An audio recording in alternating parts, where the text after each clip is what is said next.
Assalamualaikum warahmatullahi wabarakatuh. Perkenalkan, nama saya Rahmadi Asati. Saya mahasiswi dari Sekolah Tinggi Agama Islam Tanbihul Qafilin semester 1 program studi ekonomi syariah. Di sini saya akan memaparkan sedikit tentang apa itu epistemologi dalam pembelajaran filsafat umum. Sebelum masuk ke pembahasan apa itu epistemologi, kita terlebih dahulu harus mengetahui manusia hidup di dunia tidak hanya memerlukan kebutuhan pokok saja, akan tetapi manusia juga memerlukan informasi untuk mengetahui keadaan di lingkungan sekitar mereka. Dalam upaya untuk memperoleh informasi, manusia seringkali melakukan komunikasi atau cara-cara lain yang bisa digunakan. Salah satu informasi yang didapat dari komunikasi adalah pengetahuan. Pengetahuan sangat diperlukan bagi kehidupan manusia. Karena apa? Karena dapat memberikan manfaat yang sangat besar bagi kehidupan. Dalam mencari pengetahuan, tak jarang manusia harus mempelajari epistemologi.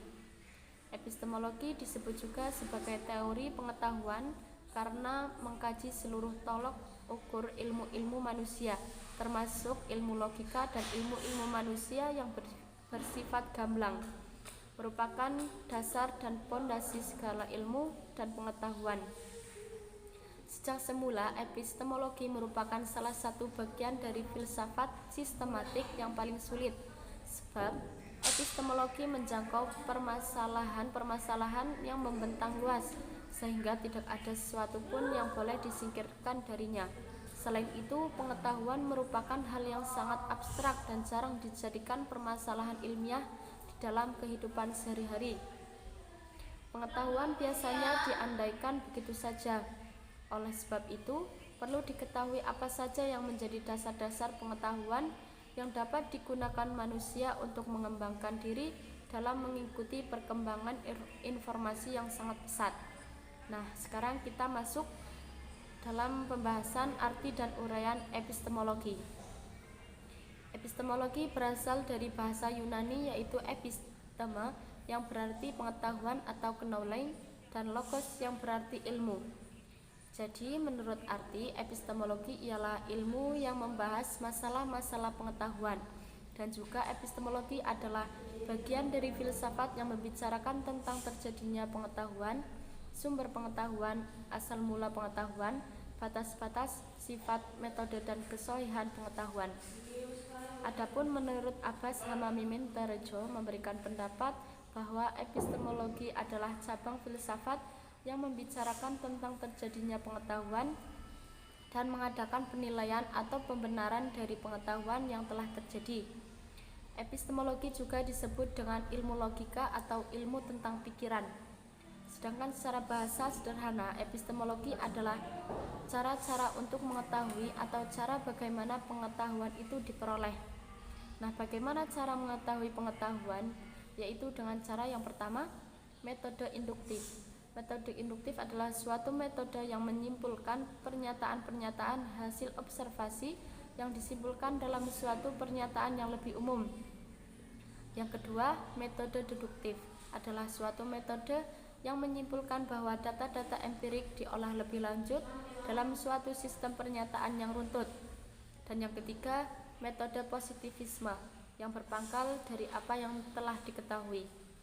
Pengetahuan dapat diperoleh melalui beberapa hal, diantaranya yang pertama, pengetahuan yang diperoleh dari akal, yakni pengetahuan yang didapatkan melalui proses berpikir yang logis sehingga dapat diterima oleh akal.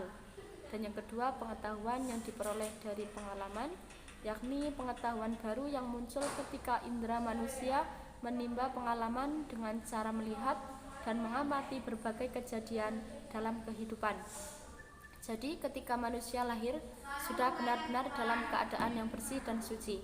Dan yang ketiga, pengetahuan diperoleh dari intuisi, yakni pengetahuan yang bersifat personal dan hanya orang-orang tertentu yang mendapat pengetahuan ini. Dan kegiatan apa saja yang terdapat pada epistemologi? Yaitu studi literatur, eksperimental di laboratorium, survei di lapangan, komutasi dan analisis teknologi dan informasi, dan lain sebagainya. Sedangkan epistemologi sendiri itu dibagi menjadi 3 bagian, yaitu Logika, metodologi, dan filsafat ilmu. Logika secara khusus membahas tentang sistematika berpikir, bernalar, dan berargumen. Sedangkan metodologi secara khusus membahas tentang cara mendapatkan pengetahuan dan kebenaran, mengembangkan ilmu pengetahuan, dan sebagai alat untuk meneliti sebuah permasalahan. Sedangkan filsafat ilmu secara khusus membahas tentang hakikat dari sebuah ilmu, hakikat terbentuknya sebuah ilmu, dan lain sebagainya. Adapun metode-metode berpikir yang dihasilkan dari epistemologi sendiri yaitu 1. Rasionalisme. Rasionalisme merupakan sebuah metode berpikir yang berpandangan bahwa segala sesuatu yang berkaitan dengan bernalar yang harus didasari dengan rasio atau pengukuran, pola, dan logika. Dengan begitu, kita baru dapat mendapatkan sebuah kebenaran. Contohnya seperti manusia sedang berburu harimau. Manusia dengan metode berpikir rasionalisme akan berpikir, merencanakan, menyusun strategi, mengukur terlebih dahulu sebelum menembak harimau tersebut. Dengan begitu, manusia tersebut dapat berburu sekaligus mempelajari cara berburu, dan hal tersebut disebut pengetahuan kualitatif.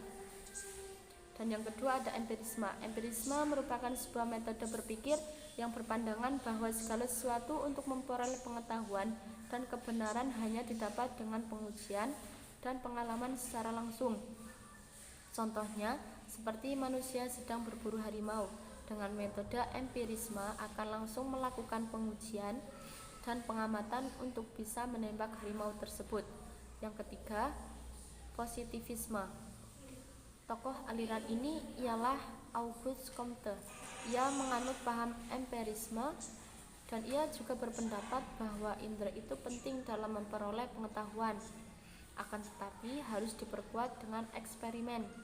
Jadi pada dasarnya positivisme bukanlah suatu aliran yang berdiri sendiri. Akan tetapi aliran ini merupakan penyempurna dari aliran empirisme dan rasionalisme. Dan yang keempat ada kritisme. Aliran ini muncul pada abad ke-18 di mana seorang ahli pemikir yang cerdas mencoba menyelesaikan pertentangan antara rasionalisme dengan empirisme.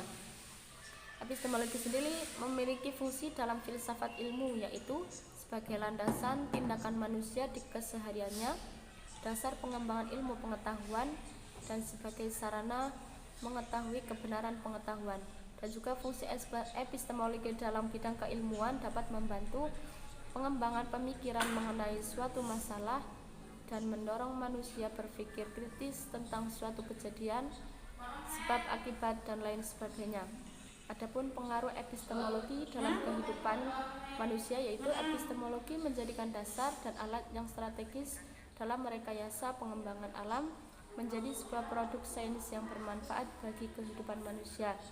Yang kedua, mendorong manusia untuk selalu berpikir dan juga berkreasi, menemukan serta menciptakan sesuatu yang baru.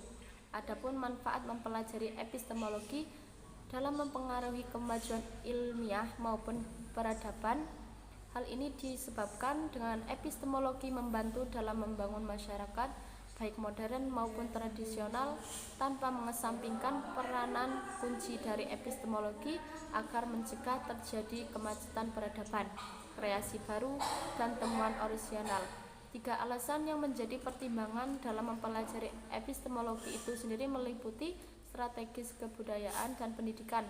Pertama, pertimbangan strategis terhadap epistemologi ialah agar dapat memahami pentingnya ilmu pengetahuan bagi manusia, baik dari segi manfaat dan perolehan ilmu. Yang kedua, pertimbangan kebudayaan terhadap epistemologi adalah agar dapat memahami dan mengungkapkan makna yang terkandung pada ekspresi budaya, baik itu makna budaya yang berupa tulisan, lisan maupun simbol. Dan yang ketiga, pertimbangan pendidikan terhadap epistemologi bersifat usaha sadar pada pandangan secara sentral, di mana pendidikan dicirikan dengan proses mulai dari penetapan visi misi, kurikulum, capaian pelajaran yang ingin diraih, penentuan pembelajaran yang akan dikaji, hingga evaluasi hasil pembelajaran. Dari proses inilah akan menuntun, mempertajam, dan membantu dalam memahami ilmu pengetahuan secara terstruktur. Nah, mungkin itu pemaparan sedikit tentang apa sih itu epistemologi. Mungkin sekian dari saya, kurang lebihnya penjelasan dari saya. Saya mengucapkan terima kasih. Wassalamualaikum warahmatullahi wabarakatuh.